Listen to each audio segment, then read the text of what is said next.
Even Awami লীগও ওনাকে কৃতজ্ঞ চিত্তে স্মরণ করবে বলে আমি বলছি।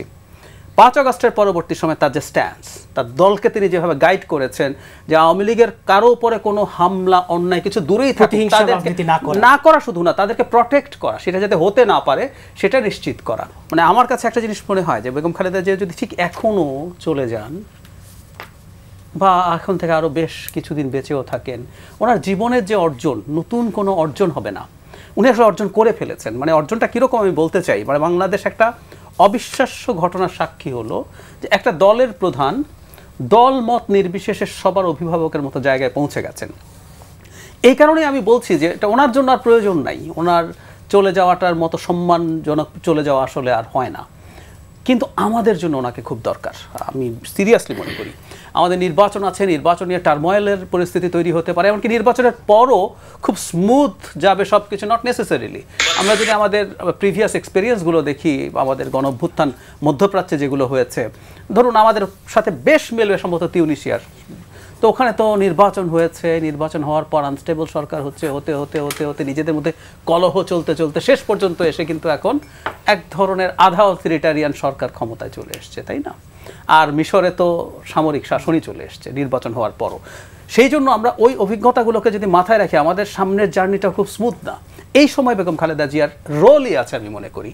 তিনি চাইলে যে কোনো দলকে ডাকতে পারেন, জামাতকে ডাকতে পারেন, এনসিপিকে ডাকতে পারেন, এবং উনি ওনার দলকে, ওনার দলের নেতৃত্বকে বলতে পারেন কোনো কম্প্রোমাইজের প্রয়োজন যদি হয় সেটা বলার, এবং ওনার আহ্বানে কিন্তু সারাও মিলবে, নিশ্চিতভাবেই মিলবে, নিশ্চিতভাবেই মিলবে। সরকারকে কিছু বলতে পারে, সেনাবাহিনীকে যদি কিছু বলতে, আমরা চাইবা না, সেনাবাহিনী একটা গুরুত্বপূর্ণ ফ্যাক্টর এখন, উনি প্রত্যেকটা জায়গায় এই রোল প্লে করার জায়গা আছে। সেই জন্য আমি বলি যে আমি স্বার্থপরের মতো আসলে মনে করি, স্বার্থপরের মতো চাই তিনি আরও বেশ কিছুদিন আমাদের মধ্যে থাকুন। উনি খুব হেলদি থাকবেন না, আমি ওনার স্বাস্থ্যের অবস্থা আমরা যা জানি, আমি নিজে ডাক্তার হওয়ার কারণে হয়তো খানিকটা বেশিও বুঝি অন্য সবার চাইতে। ওনার liver cirrhosis is a progressive disease, এটা যত দিন যাবে আরও বাড়তে থাকবে, কিন্তু তারপরও উনি কনশাস আছেন, কনশাস ছিলেন, উনি ওনার চিন্তা ব্যবহার করতে পারেন, উনি মানুষের সাথে কথা বলতে পারেন, যোগাযোগ করতে পারেন। গতকাল আমরা এক ধরনের বার্তা পেয়েছিলেন যে চিকিৎসকরা যে চিকিৎসাটা দিচ্ছেন সেটা তিনি নিতে পারছেন, শোনা গিয়েছিল, আজকে আবার ডিটেরিয়েট করেছে। এখন আসলে এই পর্যায়গুলোতে হয় কি, একটা পেশেন্ট কতটুকু রেসপন্ড করবে এটা খুবই আনসার্টেন।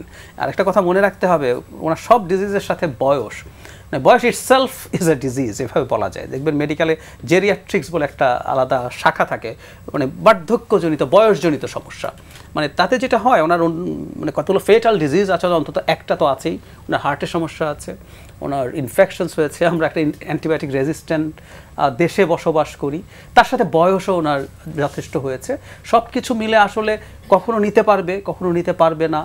এখন চেষ্টা সর্বোচ্চ হচ্ছে। সবকিছুর সাথে এটাও তো যুক্ত হয়েছে, গত 15-16 বছর তিনি যেই বিনা চিকিৎসা এক ধরনের নিপীড়নের, শুধু বিনা চিকিৎসা না, এই অভিযোগ আছে এবং এটা তদন্ত করতে হবে যে তাকে উদ্দেশ্যমূলকভাবে এমন কিছু করা হয়েছে কিনা, এমন কোনো ঔষধ, মানে লিভারের টক্সিক পরিস্থিতি তৈরি করা এমন ঔষধ আছে। সো আপনি যদি লিভার কম্প্রোমাইজ থাকে, কিছু কিছু ঔষধ দেবেন না। এই অভিযোগ আছে যে পরিকল্পনা করে ওই ধরনের ঔষধ দেওয়া হয়েছে, যেটা তার এই লিভারের সিরোসিসটাকে আরও মানে ত্বরান্বিত করেছে, এবং সেটার মাসুল তিনি হয়তো দিচ্ছেন। এগুলো সব তদন্ত করা দরকার আছে। শুধু ওই স্ট্রেসও না, যে জায়গায় গেছেন সেটা শুধু না, তাকে পরিকল্পিতভাবে এদিকে নিয়ে যাওয়ার চেষ্টা হয়েছে, এসব অভিযোগ আছে। সাথে একটু যোগ করে রাখতে চাই, এসব কিছুর মুখেও কিন্তু তিনি দেশ ছেড়ে যাননি। মানে 18 সালের নির্বাচনের আগেই শোনা যাচ্ছিল যে তার সাথে একটা ডিল চাওয়া হচ্ছে। আমি যতটুকু বুঝি 18 সালের উনি যদি একটা ডিল, ঠিক আছে আমাকে 30, 40, 50টা সিট দেবে, তোমাকে আমি মেনে নিলাম, বিদেশে গেলেন ওনার একমাত্র জীবিত সন্তানের সাথে বাকি জীবন, এবং 18 সালে ওনার একটা লিভার ট্রান্সপ্লান্ট হতেও পারতো। লিভার সিরোসিসের ডেফিনিটিভ ট্রিটমেন্ট কিন্তু লিভার ট্রান্সপ্লান্ট। এবার উনি গেলেন, ওনার যে বয়স এবং যে হেলথের কন্ডিশন, সেটা সম্ভব হয়নি, এবং যে কারণেই তো বলা হচ্ছেন যে উনি একজন আপোষহীন রাজনীতিবিদ। ইন অল কনসিডারেশনস, অতীত ছিলই, অতীত ইনফ্যাক্ট এবার উনি একেবারে যে জীবনের ঝুঁকি নিয়ে কাজটা করেছেন, এবং 24-এর আগেও আমরা দেখেছি তার সাথে ডিল করার, বিএনপির লোকজনের সাথে ডিল করার চেষ্টা করা হয়েছে, উনি করেননি। আমি খুব অবাক হই, মানে আমি ওনার জায়গায় দাঁড়িয়ে মাঝে মাঝে চিন্তা করি, এই জায়গায় দাঁড়িয়ে আমরা কি করতাম আসলে, অবিশ্বাস্যভাবে। এই জন্য বলছি ওনার অর্জন করার আর কিছু বাকি নেই। একটু বলে শেষ করি, ইভেন আওয়ামী লীগও ওনাকে কৃতজ্ঞ চিত্তে স্মরণ করবে বলে আমি বলছি। 5 আগস্টের পরবর্তী সময় তার যে স্ট্যান্স, তার দলকে তিনি যেভাবে গাইড করেছেন যে আওয়ামী লীগের কারো উপরে কোনো হামলা অন্যায় কিছু দূরেই থাকে, না করা শুধু না, তাদেরকে প্রটেক্ট করা, সেটা যাতে হতে না পারে সেটা নিশ্চিত করা। সো অসাধারণ রোল প্লে করেছেন তিনি।